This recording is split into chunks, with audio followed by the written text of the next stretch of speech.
नमस्कार, मी Devyani Thorat. Talk the talk with Devyani या पॉडकास्टमध्ये तुम्हा सगळ्यांचं या नव्या एपिसोडमध्ये मनापासून स्वागत करते. उद्योजक एस्टॅब्लिश्ड उद्योजक आपल्याकडे रेग्युलरली येत असतात, आपल्याला भेटत असतात. त्यातून काही इन्स्पिरेशनल स्टोरीसुद्धा घडत असतात. पण आपल्याकडे आज एक हरहुन्नरी व्यक्तिमत्व आलेलं आहे. आमच्या कल्याणचे एक उद्योजक आहेत, त्यांना आपण आज भेटणार आहोत. त्यांची एक वेगळी ओळख होती आणि ती ओळख पुसून स्वतःची नवीन ओळख त्यांनी निर्माण केलेली आहे आणि आज ते खूप छान नावारूपाला येत आहेत. तर आपण स्वागत करूया आनंद देवस्थळी सरांचं. सर नमस्कार.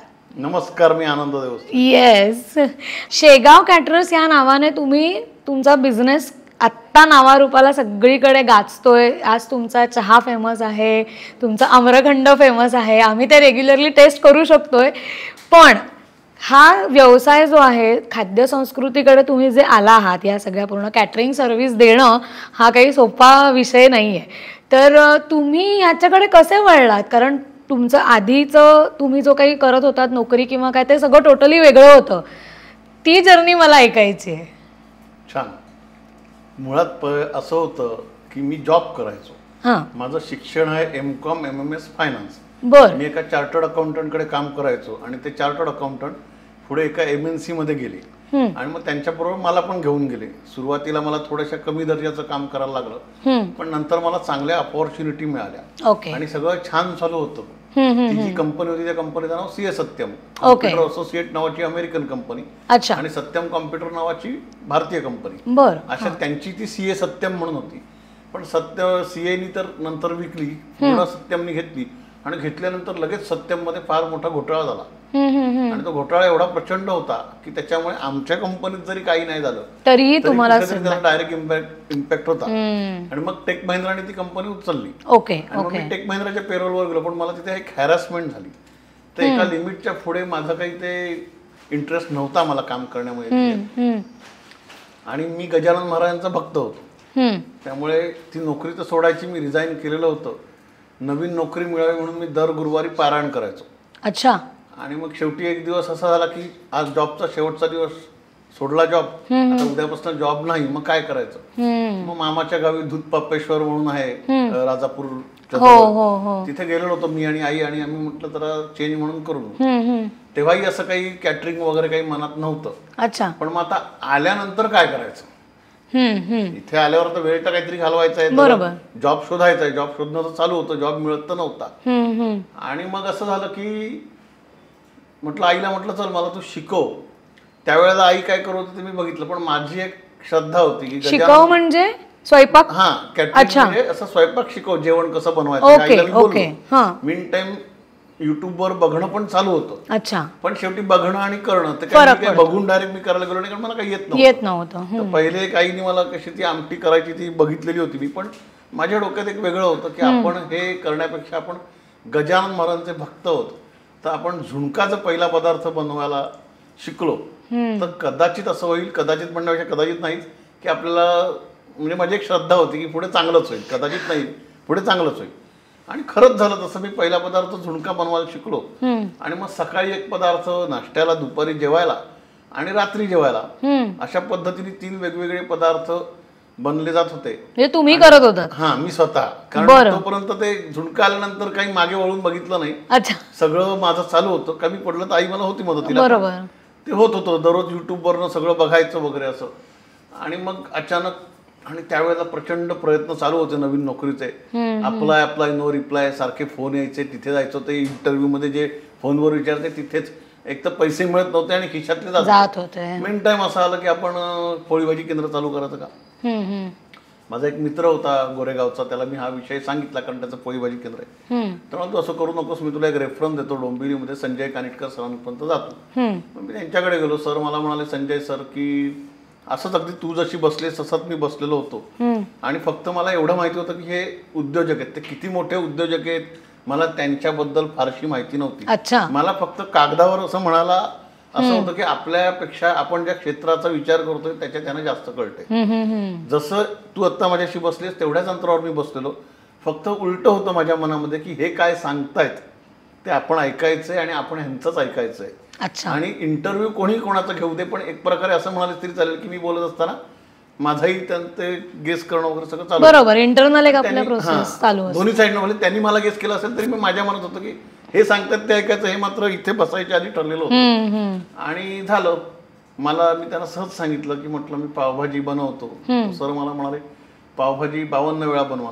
वास्तविक मला काही त्या पावभाजी 52 वेळा बनवा हे काही तेव्हा कळलेलं नव्हतं. त्याचा खरा अर्थ असा की तुम्हाला practice with man perfect, efficiency येण्यासाठी एवढी प्रॅक्टिस करणं. दोनच प्रश्न विचारले की तुम्ही आजचा पदार्थ, त्यांना मी सांगितलं मला पोळी भाजी केंद्र काढायचं. त्यांनी मला विचारलं की तुम्हाला आजचा पदार्थ उद्या बनवता येतो का त्याच चवीचा. बरोबर. दुसरी गोष्ट म्हणजे अशी की किती वेळ लागतो. ते किती वेळ लागतो हे गणित तेव्हा मला कळलेलं होतं. कारण 100 माणसांना लागणार वेळ आणि 10 माणसांना लागणार वेगवेगळा हा वेगवेगळा असतो. पण 100 माणसांचा तिकीट साईज मोठी असल्यामुळे रेव्हेन्यू जनरेशन साठी ते जास्त फायद्याचं असतं. करेक्ट. सगळं गणित होतं. त्यामुळे मी तुम्हाला 3 पर्याय, म्हणजे त्यांनी मला 3 पर्याय दिले. रस्त्यावर उभे राहा, उपमा पोहे वगैरे असं विका, KDMC वगैरे तुम्हाला त्रास देणार नाही याची तुम्ही काळजी घ्या, म्हणजे त्याच्यामुळे तुमचा धंदा नंतर थांबला नाही पाहिजे. प्रॉडक्ट डेव्हलप करणं, ते मला बाउन्सर झालं. मला काही कळलं नाही प्रॉडक्ट डेव्हलपमेंट म्हणजे नक्की काय. म्हणजे असं की तुमचंच प्रॉडक्ट लोकांच्या लक्षात आलं पाहिजे, त्याच्यामध्ये आयडिओलॉजी होती की तुमचा काहीतरी युएसपी पाहिजे. आणि तिसरं त्यांनी सांगितलं जेवणाचे डबे द्यायचे. त्यातल्या त्यात मला बरे होते. नरेंद्र मोदींचं त्या दिवशी रिझल्ट होते काही दिवसांनी. आणि नाही त्याच्या आधी काय झालं, मला एका ओळखीतल्या माणसाने 2 प्लेट गोडाच्या शिऱ्याची ऑर्डर दिली. त्याचं मतदाराजीतलं नाव मी काढून दिलं, शोधून दिलं. कारण मी राजकीय माझं बॅकग्राऊंड आहे थोडंसं. तर मी त्यांना ते शोधून दिलं. त्यामुळे तो खुश झाला. म्हणाला काय करतोस. म्हटलं मी बेकार आहे. म्हटलं मला आता कॅटरिंग चालू करतो. ठीक आहे 2 प्लेट गोडाचा शिरा आण. मी पण खुश, कारण 2 प्लेट गोड पहिला बिझनेस करता पहिली ऑर्डर ती तुमची 100% प्रॉफिट मधलीच असते. म्हणजे 100%, कारण का शून्यावरनं तुम्ही तिथे गेलेला असतात. करेक्ट. त्यामुळे तो 100% असतो. खुश होतो. आणि आवडला त्याला बऱ्यापैकी, किंवा नसेल आवडला तर माझं समाधान करण्यासाठी सांगितलं असेल माहिती नाही मला. पण मी खुश, तोही खुश. आणि मग ह्यांच्याकडे मी गेलो होतो सरांकडे. मग सरांनी मला सांगितलं असं. मग त्यांनी मला ते जेवणाचे डबे द्या म्हणून सांगितलं. तर जेवणाचे डबे दे सांगितलं ते मला पटण्यासारखं होतं. मग आम्ही म्हणजे दुकान जे तुम्हाला काढायचं होतं काढू नका. अच्छा. जेवणाचे डबे द्यायचं असं सांगितलं होतं. अच्छा, बरं. आणि मग मी म्हटलं ठीक आहे. मग मी ते जेवणाचे डबे द्यायला लागलो. ऍक्च्युली त्यांनाही हे माहिती होतं की हे सगळ्यासाठी प्रॅक्टिस लागते, त्याच्यासाठी त्यावेळेला ते योग्य होतं. बरोबर. तर ते सगळं करताना तेव्हा मात्र अशी परिस्थिती होती की फक्त आमची आमटी लोकांना आवडायची. असं काही खूप कुठलं काही दर्जे भाज्या दिल्या म्हणून खूप टेस्टी वगैरे असं काही नव्हतं. साधारणतः 4 महिने मी धंदा केला. पण म्हणजे तुम्ही पोळी भाजी आमटी भात आणि जे काही मला हे बनवून द्या, ते द्यायचं. तिखट मीठ पुऱ्या, भाजणी चिवडे असं बरंच काही देतो. पैसे मिळवणं सरळ मार्गाने जे जे शक्य होतं ते तेच होतं. ते दर्जेदार होतं का ते कस्टमरला माहिती, मला माहिती नाही तितकं आजच्या का ऑथेंटिक वगैरे काही नव्हतं. आणि मग एक दिवस मी त्यांना सांगितलं, म्हटलं मी छोले दिले आणि ते छोले मलाच काही आवडलेले नाहीत. कस्टमर होते. त्यामुळे ठीक आहे आता आपण बघू काय ते, उद्यापासून या इथे. आणि मग मी पहिल्यांदा त्यांच्या पोळी भाजी केंद्रात गेलो आणि जवळजवळ मी 2 महिने तिथे जात होतो. बरं. तर 2 महिन्यामध्ये मला चांगला झाला. तेव्हा ते मला बोलले की याच्या पुढची स्टेप ही सगुण हॉल असणार आहे. 2 महिन्यानंतर त्यांनी मला सांगितलं जा सगुण हॉलमध्ये. सगुण हॉलमध्ये मी पहिल्या दिवशी गेलो आणि ते बघितलं तेव्हा मला कळलं की ही अपॉर्च्युनिटी मला आहे, की मला आयुष्यात सोनं करून देऊ शकते.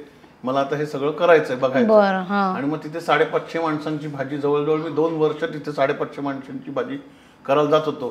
ती भाजी जवळजवळ 3 ते 4 वेळेला फोडणी टाकल्यानंतर फायनल स्टेज पर्यंत मी नेलेली. त्याच्यात कौशल्य काय असतं की खालनं मोठा गॅस असतो, तो गॅस तुमचा असताना तुमचा कालथा मारला गेला पाहिजे आणि ती भाजी जळली नाही पाहिजे. अच्छा. ते सगळं तेव्हा जमलं. मग मी पहिली भाजी डायरेक्ट 100 माणसांचीच केली त्याच्यानंतर. आणि मग काय झालं, मी त्या तिथे सगुणवर ज्या भाज्या शिकलो तिथे कटलेट, हराभरा कबाब वगैरे बरेच पदार्थ असे होते, दाल तडका, तर काही गोष्टी अशा शिकायला मिळाल्या. तर ते सगळं मी जेवणाच्या डब्यात द्यायला सुरुवात केली. आता वास्तविक असं होतं की सगुणच्या भाज्या या महागड्या होत्या. हो, खरं तर टेस्टी होत्या. पंजाबी 20 आणि 30 रुपयामध्ये त्या कोणाला देणार नव्हता. त्याच्यामुळे त्या डब्यात द्यायला लागल्यानंतर छान फीडबॅक यायला लागला. तर सगुणच्या भाज्या सगळ्या लोकांना त्या आवडायच्या तशा जेवणाच्या डब्यात. आणि आम्ही म्हणजे हळूहळू त्या सुधारणा होतेच अशी त्याप्रमाणे. आणि कुठलाही धंदा म्हटला की साधारणतः 3 वर्ष, 2 ते 3 वर्ष तुम्हाला सेट व्हायला लागतं. सेट व्हायला म्हणजे कसं की बेसिक बरोबर. असं आर्थिक दृष्ट्या सेट नाही अर्थ काढू नकोस तू. सेट होणं म्हणजे तुम्हाला बेसिक आपण म्हणतो ना की तिथले कंट्रोल्स कळणं. बरोबर. आणि मला एक गोष्ट पहिल्यापासून माहिती होती की गुजराती मारवाडी लोक जे असतात त्यांचा बिझनेस करताना एक मेकॅनिझम असतं. ते पहिल्यांदा बऱ्याच वेळा त्यांच्या घरातल्या माणसाला पण ते दुसरीकडे कामाला पाठवतात. अच्छा. ते सगळं मेकॅनिझम समजून घेतात. आणि मग ते धंदा करायला बसतात. म्हणजे त्यांना धंदा करताना अनुभव असतो. बरोबर, म्हणजे इन अँड आउट गोष्टी माहिती असतात त्यांना. मला एक गोष्ट माहिती होती, तुम्हाला जर बिझनेस करायचा असेल आणि 100% कंट्रोल माहिती असतील त्याचे, तर तुम्ही फेल होऊ शकत नाही. हे माझं पहिल्यापासून होतं. मला एवढं चांगलं माहिती होतं की धंदा करायचा फुलफेज कंट्रोल. माणूस आला नाही म्हणून तो आला नाही म्हणून माझं काम थांबलंय तर मी फेल होणार. बरोबर, असं ते एक माझं एक होतं पहिल्यापासून. त्यामुळे असं व्हायला लागलं की ते डब्यांमुळे हळूहळू गेलं आणि मग इथे केल्यामुळे मग कपॅसिटी पण सगळी वाढली.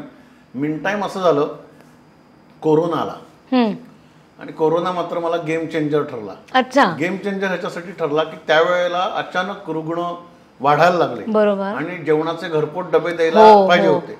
आता जे पेशंट होते आवडो निवडो पण निदान ते घरपोट जेवण हा मिळणं महत्वाचं होतं. आणि त्या तुलनेत आपली चव चांगली असायची, पण त्यावेळेला पेशंटला तेवढी चव तोंडाला नसतेच. बरोबर, सत्य होतं. तर त्यामुळे ते सगळीकडे आणि RSS वाल्यांनी मला आपत्कालीन जे काय पथक असतं त्याच्यामध्ये मला विचारून माझं नाव घातलं. त्यामुळे विदाऊट काही ऍडव्हर्टाईज करताना माझी अशी व्हास्ट पब्लिसिटी झाली. म्हणजे एकदा तर यू विल नॉट बिलीव्ह, मला पुण्यावरनं कॉल आला, आम्हाला जेवण पाहिजे होतं. तर मलाही हॉरिबल झालं ते. पण असं व्हायला आणि सगळी जी कोरोनाची कल्याणमध्ये जी हॉस्पिटल होती तिथे माझं जाणं येणं असायचं. अक्षरशः एवढ्या अंतरावरनं मी लोकांना दिलं. म्हणजे एकदा हॉरिबल किस्सा होता. एका बाईला मी जेवणाचा डबा द्यायला गेला, ती माझ्याशी समोर बोलते, त्याचे मिस्टर ते जसे बाजूला बसलेले आहेत. मला थोडासा अंदाज आला. मी विचारलं हा काय प्रकार आहे. त्यांनी सांगितलं त्यांची पॉझिटिव्ह निघाली, आमचं रिपोर्ट म्हणे यायचं. तेव्हा म्हटलं मॅडम जर ते रिपोर्ट आले उद्या तर मी पण तुमच्यासारख्या वाकड्यावर बाजूला बसेल तुझ्या. म्हटलं तर म्हटलं हे असं नको व्हायला पाहिजे, पण मग नेक्स्ट टाइम मी काळजी घ्यायला लागलो. असं सगळं ते झालं. पण मग त्यावेळेला काय झालं, भैये होते ते युपीला जायला निघाले नंतरच्या काळामध्ये. हो बरोबर, सगळे जेव्हा युपीला जायला निघाले त्यावेळेला मी म्हटलं कोण म्हणतंय शेवपुरी मिळणार नाही, मी आनंद देवस्थळी तुम्हाला शेवपुरी देऊ शकतो. मी ती शेवपुरी दिली. पण माझ्या एक नवीन गोष्ट लक्षात आली, अरे शेवपुरी आपण देतोय पण हॉटेल वगैरे सुद्धा तशी सगळीच बंद चालू नाहीये आणि ती पूर्ण वेळ पण नाही.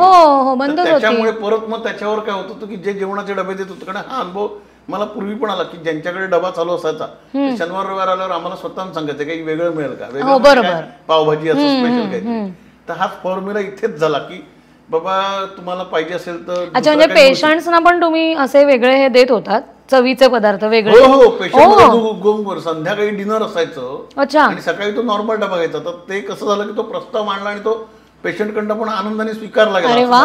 मग आज काय पनीरची भाजी, उद्या काय कटलेट, परवा काय मसाले भात, परत तेरवा काय तवा पुलाव, अशा पद्धतीने ते सगळं चालू होतं. आणि ते कुठे थांबलं नव्हतं आणि खूप मोठ्या प्रमाणावर तो धंदा त्यावेळेला झाला, ऍडव्हर्टाईज झाली. आणि मग काही लोक कोरोनामधले हे माझे कायमस्वरूपी हे झाले. बरोबर. आणि मग त्या कोरोनामध्ये आणखीन गोष्ट चांगली झाली की पूर्वी आम्ही जेव्हा धंदा चालू केला तेव्हा आम्हाला लोकांना विचारायला लागायचं की तुम्ही याल का आमच्याकडे कामाला, म्हणजे बायका जे लेबर असतात त्यांना. पण कोरोनात उलट झालं की बायकांना सगळे हॉल वगैरे लग्नाचे बंद होते, त्यांची कामं गेली होती. आमच्याकडे येऊन सांगायला लागले आम्हाला काही काम द्या. आणि मला एक त्याच्यामध्ये असं लेबर मिळाला की ज्याला सगळंच सुंदर बनवत होतं, म्हणजे भाकरी वगैरे असं. क्या बात आहे. आणि मग त्यावेळेला काय झालं की त्या ज्या बायका माझ्याकडे आल्या त्याच्यातनं खऱ्या अर्थाने मी असं म्हणेन माझी टीम बांधली गेली. करेक्ट. की बाबा आपल्याला एक नाही अनेक माणसं. मग हळूहळू मी इतर लोकांचं बघून किंवा मी पण माझ्या 1-2 मित्राकडे असंच कामाला वगैरे त्याच्याबरोबर गेलेलो होतो त्याला मदत करायला. ते हळूहळू शिकून मग मी पण ते केलं, बरोबर, सकट द्यायचं. आणि मग आज असं आहे की आता मी सर्व्हिस सकट देतो. मग मधल्या काळामध्ये बराच प्रवास. पण सर्व्हिस सकट म्हणजे एक्झॅक्टली कुठली सर्व्हिस देता? म्हणजे ती ताटं वाट्या वगैरे सगळं देता तुम्ही त्याच्यामध्ये? म्हणजे विथ फूड सगळं, ताटं वाट्या भांडी चमचे प्रकार असतात. एक म्हणजे नुसतं जेवण देणं आणि एक म्हणजे सर्व्हिस देणं. सर्व्हिस देणं म्हणजे त्याच्यामध्ये आम्ही आमचं प्लेट सांडतो, वाढायला लेबर आमचेच असतात. ओके. भांडी धुवायला सुद्धा आमची भांडीवाली आमच्या बरोबर असते आमच्या टीम मध्ये. ओके. आणि ते सगळं झालं क्लिनिंग वगैरे करून. ओके. म्हणजे असं अगदी म्हणायचं चालेल की वन स्टॉप सोल्युशन. म्हणजे घरच्यांना काही त्रास नाही, काही लक्ष घालायचं नसतं. Okay okay, great. अशा पद्धतीने ते सगळं आहे म्हणजे सर्व्हिस. दिवाळी फराळी विकतो, पुरणपोळ्याही विकतो. ओके. आणि आम्रखंड विकतात ते पहिले मला सांगा. आम्रखंडाची रेसिपी एवढी जमलीच कशी, एवढी सुंदर? आम्रखंड म्हणजे आम्रखंड चक्का लावून तुम्ही घरी, म्हणजे तुम्ही स्वतः बनवताय तिकडे सगळं? म्हणजे आम्रखंड कसा लावायचा नो डाऊट आहे, मला संजय सरांचंच मार्गदर्शन. पण ते जमतं म्हणजे चक्का लावून. शेवटी फरक असा असतो, चक्का लावून ताजं असतं. त्याच्यामुळे ते चांगलं आहे आमचं. लोक USP म्हणायला हरकत नाही, कारण बरेच जण. हो, कटलेटही तुमचं खूप छान आहे. आता हे सगळे पदार्थ आम्ही खाल्लेत, कारण बिझनेसेसचे ग्रुप ज्या वेळेला एकत्र भेटतात त्यावेळेला बऱ्याचदा सरांचं कॅटरिंग आम्हाला मिळतं आणि त्यामुळे बरेचसे पदार्थ खाल्ले जातात. पण उपमासुद्धा इव्हन तुमच्याकडे जो आता बाहेर रेग्युलरली जो उपमासुद्धा कोरडा आणि असा असतो, पण तुमच्याकडच्या उपम्याची चवसुद्धा व्यवस्थित असते आणि तो खाऊ शकतो आपण चांगल्या पद्धतीने. कारण बऱ्याचदा उपमा बऱ्याच जणांना जातच नाही बाहेरचा इतकं. आता हे जे तुम्ही काही प्रिकॉशन्स घेता किंवा बनवताना काही गोष्टी वापरता त्याचे हे परिणाम आहेत. म्हणजे चांगलं वापरणं, जे काही तुम्ही इन्ग्रेडियंट्स वापरता तेही क्वालिटीचे वापरता म्हणून तो दर्जा मिळतोय खाणाऱ्यांना. तर ते टिकवताना आता हे सगळी महागाई वाढतेय किंवा काय ह्या ज्या गोष्टी चालू आहेत तेव्हा तुम्हाला असं काही वाटतं का की आपली फूडची कॉस्ट वाढत जाते त्याच्यामुळे, तर त्याचा कुठे परिणाम होतो का या गोष्टींवरती? परिणाम असा असतो की कसं असतं की आता तू उपम्याचा विषय काढलास म्हणून सांगतोस, मला माझ्या माहितीप्रमाणे तुझा उपमा खाल्लायस तो कांद्याचा उपमा नव्हता, तो भाज्यांचा उपमा होता. अच्छा. भाज्यांचा उपमा असा आहे की तो ज्यावेळेला आपल्याला कांदा लसूण नाही खायचं असतो त्यावेळेला तो केला जातो. डेव्हलप झालेला उपमा आहे. हाही ह्यांच्याचकडनं मी शिकलेलो अच्छा. पण तो लोकांना खूप आवडतो. आणि राहिला प्रश्न तुझे कॉस्टचं म्हणतेस, तर कसं असतं की एक काळ असा होता की आम्ही फार स्वस्तामध्ये जेव्हा तुम्ही स्वस्तामध्ये बनवता एखादी गोष्ट तेव्हा त्याच्यामध्ये एक महत्वाचा घटक असा असतो की तुम्ही स्वतः बनवता. जेव्हा लेबर इन्व्हॉल्व नसतो तेव्हा कदाचित तुम्हाला स्वस्तामध्ये ते बनवता येऊ शकतं. आणि दुसरी गोष्ट अशी असते की जसजसा तुमचा व्यवसाय वाढत जातो आणि तुम्हाला मोठ्या क्वांटिटीमध्ये ते बनायचं असतं तर त्याची इतर बरेच अनेक गणित असतात. तुम्हाला स्वस्तामध्ये लेबर त्या तुलनेत मिळू शकतो कारण त्यालाही तुम्ही वारंवार किंवा दुसरी गोष्ट तुमचे चांगले टायअप असतात मार्केटमध्ये ती वारंवार घेत असल्यामुळे एखादी वस्तू मिळते. तिसरी महत्वाची गोष्ट तुम्ही चांगलं जर का क्वालिटी देत असाल तर नक्की कस्टमरकडे तुम्हाला सांगण्याचा अधिकार असतो. ते तुम्हाला ठरवायचं असतं की बाबा तुम्ही ज्याला किंमत सांगून तर न येणं हे तुमच्या फायद्याचं आहे का, तो वारंवार येईल का, त्याला कसं कन्व्हिन्स करायचं ते हळूहळू आपल्याला जमतंय असं म्हणूया आपण. कारण मी असं नाही म्हणणार मला आता सगळंच जमलंय, पण असं जमत असावं कदाचित, त्याच्याशिवाय लोक येत नाहीत आमच्याकडे. पण एक स्वतः तुम्हाला काहीतरी किचनमध्ये जाऊन, एक तर जनरली मुलं असतात ती किचनमध्ये जात नाहीत, पण त्यात सुद्धा तुम्ही ज्यावेळेला नोकरी सोडली त्याच्यानंतर तुम्ही हा प्रयत्न केलात आणि तिथून आज हा बिझनेस तुम्ही एक छान नावारूपाला आलेला आहे. कारण सगळ्यांच्याच तोंडी आज शेगाव कॅटरर्स आहे आणि चहाही तुमच्याकडचा खूप फेमस आहे. चहाही सगळेजण आवर्जून पित असतात. ते ह्या सगळ्या गोष्टी बरेच USP आहेत तसे तुमचे. कटलेट आहे, आम्रखंड आहे. आणि अजून एक गोष्ट मला विचारायची, उत्तर कार्याला आपण सर्व्हिस देता, करेक्ट? तर ती मंगल कार्य तर तुम्ही करताच, त्याच्याबद्दल नो डाऊट. म्हणजे ती तर सगळीकडे तुमचे पदार्थ जातातच आहेत त्यावेळेला. पण उत्तर कार्याला तुम्ही सर्व्हिस देता म्हणजे नेमकं काय करता? काही नाही, मंगल कार्य जसं असतं तसं उत्तर कार्य असतं. फक्त उत्तर कार्याचं एक वैशिष्ट्य असं असतं की त्याला कुठला मुहूर्त लागत नाही. ज्या दिवशी येतो तो मुहूर्त असतो. मंगल कार्य जनरली चांगला शुभ मुहूर्तावर केला जातं. तर आम्ही काय करतो उत्तर कार्याच्या बाबतीत की तिथे सुद्धा वन स्टॉप सोल्युशन. कारण उत्तर कार्याला बऱ्याच वेळा माणसांची संख्या जास्त असू शकते, त्याच्यामुळे सर्व्हिस लागते लोकांना. त्यामुळे ती कामं आमच्याकडे जी असतात आमच्या एरियात ती जास्त करून सर्व्हिस असलेली कामं आमच्याकडे असतात. आणि दुसरी महत्वाची गोष्ट म्हणजे उत्तर कार्याची की आम्ही त्याच्यात एक आणखीन ऑप्शन ठेवलाय की 10 माणसांचं पण जेवण आम्ही करतो. किंवा समजा आमच्याकडे पितृपक्ष असेल आणि एखादी आमच्याकडे पार्टीची ऑर्डर बुक झालेली असेल आणि त्यावेळेला दुसरा माणूस असेल तर मग त्या माणसाला 2-3 माणसांचं पाहिजे असेल तरी देऊ शकतो त्या दिवशी, तिथीच्या दिवशी. किंवा हीच फॅसिलिटी आम्ही जनरल याच्यामध्ये पण देतो की जसं काय काय लोकांना आमची पावभाजी आवडते, मग ते आम्हाला सांगतात आम्हाला 3 प्लेट मिळेल का, तर आम्ही सांगतो हो मिळेल, पण आमच्याकडे पावभाजीची ऑर्डर असली पाहिजे. मग त्या 3 प्लेट पावभाजी आम्ही त्यावेळेला देतो त्यांना. तर ही एक फॅसिलिटी असल्यामुळे किंवा कटलेटच्या बाबतीत तर म्हणजे एकदा मी किस्सा सांगतो की कटलेट माझ्याकडे घरी बनवणं चाललेलं होतं आणि खालच्या मजल्यावरच्या माणसाने मला व्हॉट्सअपवर मेसेज पाठवला आम्हाला कटलेट मिळेल का, आणि मी त्याला कटलेट दिलं कारण ते सगळीकडे फेमस आहे.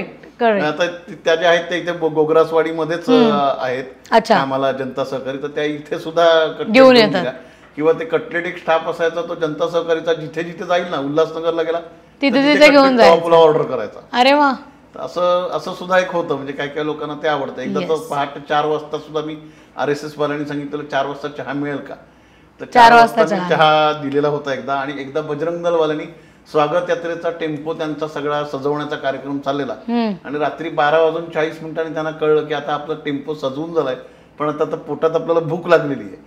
मग भूक लागली आहे तर मग काय, मग त्यांनी मला फोन केला आणि मग ऍडव्होकेट होता तो माझा मित्र, आणि मग त्यावेळेला मी त्याला कांदा पोहे बनवून दिले होते. म्हणजे उशिरा रात्री 12:40 नंतर मी नाश्ता दिलेला होता एका पार्टीला आणि सकाळी पहाटे 4 वाजता चहा दिलेला होता. क्या बात आहे. म्हणजे जेव्हा जिथे गरज आहे, जितकी किती माणसं, अगदी 3 असतील, 10 असतील, 100, 150, 200, 1000, 100 पर्यंत 160 माणसं आता तुम्ही देताय. पण आधी तुम्ही 500 माणसांचं केलंच आहे. तेव्हा ती फक्त भाजी बनवली होती. 500 माणसांची काही ऑर्डर मी अजून तुम्ही केली नाही आणि कधी ती आली नाही. कारण ती जनरली 500-1000च्या ज्या गोष्टी असतात त्या तुमचा हॉलला अटॅचमेंट असायला लागते, इतक्या सहजतेने मिळत नाही.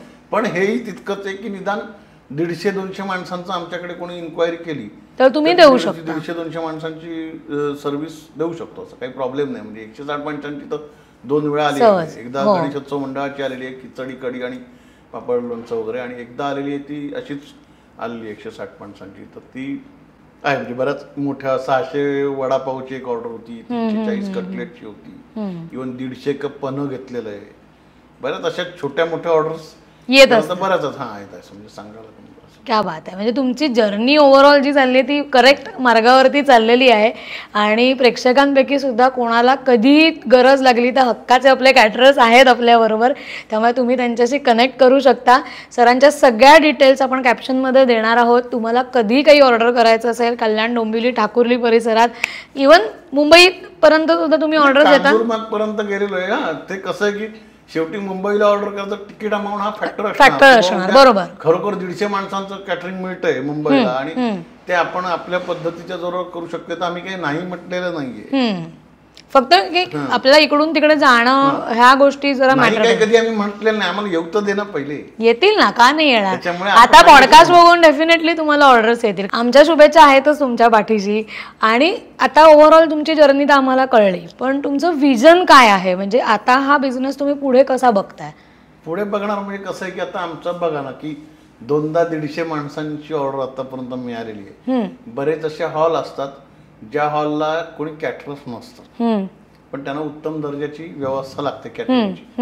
तर अशा हॉलच्या आम्ही शोधात आहोत किंवा आम्हाला कोणी रेफरन्स दिला, आमच्याकडे कोणी हॉलचा मालक आला किंवा मॅनेजमेंट आली आणि त्यांनी सांगितलं की तुम्ही द्याल का, तर त्यांना द्यायला नक्कीच आवडेल. एखाद्या छोट्या 150-200 माणसांचं बारसं म्हणा काय, किंवा साखरपुडा म्हणा काय, एखादी बैठक म्हणा काय, कार्यक्रम म्हणा काय, असे 100-150चा क्राऊड असलेलं जे हॉल असतात तिथे आम्ही फोकस करणार आहोत. तिथे आम्हाला सर्व्हिस द्यायला आवडेल. ओके ओके, हे आमचं विजन आहे. मस्त, चांगली सर्व्हिस द्यायची. क्या बात आहे, नाईस. असे कोणी कनेक्ट्स असतील तर डेफिनेटली आपणही प्रयत्न करूया. आपल्या आजूबाजूचे उद्योजकही आहेत, त्यांनाही आपण अपील करूया की तुमच्या ओळखीत असा कुठला हॉल असेल जिथे मोनोपोली नाही आणि बाहेरचे कॅटरर्स चालत असतील तर तिथे सरांचं आपण नक्की रेकमेंडेशन देऊ शकतो. आणि कोणी ऑडियन्समधलं आहे ज्यांचा हॉल आहे पण तुम्हाला सर्व्हिस हवी आहे तर तुम्ही सरांना नक्की कनेक्ट करू शकता. आणि आनंद सर, मला तुम्ही मगाशी बोलता बोलता म्हणालात की तुमचं गाव धृतपापेश्वर मंदिर, म्हणजे ते मंदिर आहे तिथेच आहे का? नाही, शंकराचं देऊळ. माझं गाव खारेपटण आहे, पण माझ्या मामाचं गाव धृतपापेश्वर आहे. त्या धृतपापेश्वरती जे मंदिर आहे ते खालच्या भागात आहे आणि वरती एक समाधी आहे. अच्छा. म्हणजे माझे खापर पणजवा म्हणालात तरी चालेल. ओके. ते असं जसं स्वामी समर्थ वगैरे जसे असतात त्यांच्याकडे पावर तशी त्यांना होती तिथे. त्या समाधीमध्ये मी गेले जवळजवळ 4-5 वर्ष जातोय आणि मी तिथे सोहळ्यामध्ये नाश्ता करतो म्हणजे. आणि मग मी तिथे गेल्यापासून तिथे कटलेट नाही पण आलू टिक्की म्हणू शकता तुम्ही, किंवा इडली चटणी सांबार, किंवा हा भाज्यांचा उपमा, असे काही नवीन पदार्थ तिथे मी गेल्यामुळे तिथल्या लोकांना ते मिळाले, खायला मिळाले. आणि मलाही बोला, आणि मी तिथे गेल्यानंतर माझ्या मध्ये सुद्धा खूप मला म्हणजे त्याचा चांगला फळ मिळाला. इव्हन मी तिथे जेव्हा गेलेलो हे पापेश्वर मध्ये, त्यावेळेला प्रत्येक वेळेला जाताना मला खूप मोठी संकट आली. म्हणजे एकदा मला आठवतं की आम्ही चुकीच्या गाडीत बसलो. एकदा माझं आमच्याकडे गॅस गिझर रिपेअर करायला माणूस आलेला होता आणि त्याने आम्हाला फसवून 1200 रुपये फी घेतली त्याची. आणि मग तो नवीन पार्ट लावून सुद्धा तो हे झालेला नव्हता, म्हणजे काय तो गॅस गिझर चालू नव्हता तो. तेव्हा आम्हाला कळलं की आपण फसलो गेलेलो आहे. असं वेगवेगळे. एकदा माझी पावभाजी 35 माणसांची बनलेलीच आणली, म्हणजे 35 माणसांची पावभाजी मी बनवली आहे आणि मी आता कस्टमरकडे जातोय आणि दरवाजापाशी माझी बाईक उलटली गेली आणि सगळीच्या सगळी 35 माणसांची पावभाजी सांडली गेली. आणि माझा स्वभाव आहे, म्हणजे जोक नाही करत आहे, पण असं नाजूक झाले की मी थोडासा आनंदी असतो. कारण मला एक माहिती असतं की हा एक भोग आपल्या आयुष्यातला कमी झालेला आहे. कारण भोग असतात ते आपण टाळता येत नाहीत. आणि माझ्या बाबतीत बनशील तर मला अनुभव आहेत की कसं वाईट दिवस असतात ते आपण टाळू शकत नाही सर. बरोबर. पण खरंच सांगतो की त्यावेळेला जेव्हा सांडली थोडंसं तर वाईट वाटलं, मेहनत पण मला माहिती होतं त्याच्यातनं काय. आणि इव्हन मी त्याच्या दुसऱ्या दिवशीच मी कोकणात गेलो आणि तिसऱ्या दिवशी मी भाज्यांचा उपमा केला. तोपर्यंत असं होतं की 2 दिवस पहिले मी, म्हणजे मला वाटतं ती पावभाजी जेव्हा सांडली तेव्हा माझं ते पहिलं वर्ष होतं ते. अच्छा. आणि मग तिथे मी गेलो तर 2 दिवस तर मी अक्षरशः व्हॉलंटिअर म्हणजे भांडण हे करत वाढणं असं करत होतं. ते कॅटरिंग काही करत नव्हतं. मग तो माझा मामी भाऊ मला म्हणाला तुला दिली जबाबदारी तर तू उपमा करशील का. तर तो उपमा गुरुजींपासून सगळ्यांना आवडला होता. आणि मग मी म्हटलं त्या वर्षी म्हटलं का पुढच्या ते मला आठवत नाही नीटसं, पण मी म्हटलं मला जर इन्फ्रास्ट्रक्चर मिळालं तर मी इथे इडली चटणी सांबार करू शकतो. आणि मग 5 वाजता संध्याकाळी आम्ही ते इडली चटणी सांबारचं सगळं इन्फ्रास्ट्रक्चर घेऊन आलेलो होतो. आणि रात्री 11:30ला मी सगळं दळलेलं होतं तिथे कीर्तन चालू असताना एका खोलीमध्ये. आणि सकाळी 6 वाजता उठून ह्या सगळ्या चालू झालेल्या होत्या इडल्या आणि भरपूर मोठं इन्फ्रास्ट्रक्चर लावून त्या जवळजवळ 350-400 इडल्या बनल्या गेल्या त्या दिवशी. कारण तिथे माणसं 100 असतात आणि सकाळी तिथे नाश्ता हा जो प्रकार असतो तो नाश्ता तिथे असं आपण मोजायचं नसतं, पण लोक आनंदाने खातात. एवढं म्हणणं जास्त चांगलं होईल. नक्कीच नक्कीच. पण हे पुण्य आहे, हे तुमच्या पदरी पडतंय आणि म्हणूनच ही ग्रोथ जी होतीये ना ती छान होतीये. आणि तुम्ही समाधानी आहात, हे जास्त महत्वाचं आहे. आपण समाधान मानलं तर त्या यशाचा आणि त्या गोष्टींचा आपल्याला आनंद उपभोगता येतो. तो जर नाही घेतला तर मग काय अर्थ आहे हे सगळं करतोय त्याला. त्याच्यामुळे डेफिनेटली. आणि तुमचा जो मिश्किल स्वभाव आहे तो सगळ्यांना असा छान अनुभवायला मिळतो. तुम्ही उत्तम पद्धतीने स्वतःला प्रेझेंट करता अनेक ठिकाणी जाऊन. लोक तुम्हाला प्रेझेंटेशनमुळे ओळखतात. ही खूप एक चांगली गोष्ट आहे ॲक्च्युली. आणि तुम्ही असंच पुढे छान छान काम करत राहा, आम्हाला चांगलं चांगलं खायला प्यायला घालत राहा आणि ऑडियन्समधून नक्कीच तुम्हाला कनेक्ट मिळतील अशी आशा आहे मला. आणि आपल्याकडे एक P2K फूड्स म्हणून आहेत, प्रीती निवर्गी, तर त्यांनी तुम्हाला ही भेट दिलेली आहे. त्याही रिटेलर आहेत, त्या अनेक लोकांकडनं पदार्थ घेतात आणि स्वतः त्यांचं प्रमोशन करतात वेगवेगळ्या पद्धतीने. तर त्यांनी आज तुमच्यासाठी खास भेट दिली आहे, तर ह्याचा स्वीकार करा. भेट छोटीशी आहे पण तुम्हाला नक्की आवडेल. हो. आता मी सांगतो की ह्या ज्या P2K प्रीती निवर्गी आहेत, येस, यांचाही मी ग्राहक आहे आणि ह्याही माझ्या ग्राहक आहे. अरे वा, क्या बात आहे. हा योगायोग आहे. ओके. बऱ्याच वेळेला बोलणी पण झालेली आहे की काही आणखीन चांगल्या पद्धतीने बिझनेस होऊ शकतो का, आणि त्याही पॉझिटिव्ह आहेत आणि मीही पॉझिटिव्ह आहे. येस. पण असं हे प्रॉडक्ट मात्र माझ्यासाठी नवीन आहे. येस, हे वापरून बघा तुम्ही नक्कीच. त्यामुळे तुम्हाला ह्याचा पुढे कधी तुमच्या बिझनेसमध्ये फायदा करता आला तर दोघांनाही तुम्हाला छान फायदा करून घेता येईल या ऑपॉर्च्युनिटीचा. आणि आपण एकमेकांना असे उद्योग देत राहूया, छान छान नवीन नवीन बिझनेसेस मिळणं, एकमेकांबरोबर करणं, हेच याचं मोटिव्ह आहे असं मला वाटतं.